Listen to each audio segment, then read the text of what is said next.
Hi, I'm Ayat Hassan. I am currently an animation student studying at USF. I'm a junior, and right now I'm, looking for internships at, animation studios. So this essay was a real eye opener for me, um, especially since a big transition someone can do for themselves is from their education to their workspace. As juniors and seniors get closer to that, we kind of realize that because once we're adults working, there's no going back. But it's well known that the animation industry is a male-dominated field. Men have more privilege when it comes to finding more opportunities and better jobs in the animation industry, especially since they do take lead in director roles and producer roles, which is an unfortunate fact because women take up 70% of students in art schools, and just like they take 70% of the students in art schools, yet we're only 30% in the industry, and it's such a big gap between like 70 to 30. And in addition, there was multiple surveys conducted, especially in 2020, about women, the women in the animation industry, women of color in the animation industry, trans women in the animation industry, and like just seeing the diversity of the people behind these shows and movies we are watching. And women only take up 5% of producers and director roles in films.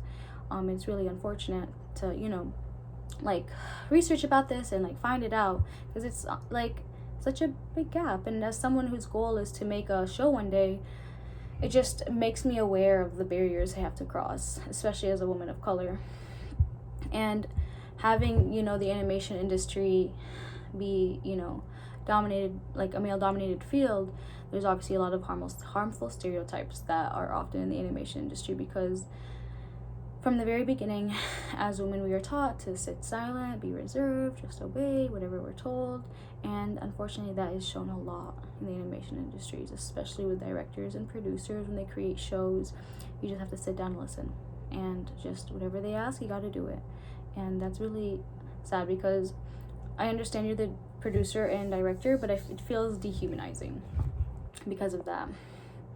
And when we do sit down and just listen to whatever they're telling us, we're praised for it, which is kind of insane, because why would we're just being praised for listening to you, not although we have our own voice and we also want to create shows and our own our own shows and animated films, yet it's so much harder for us.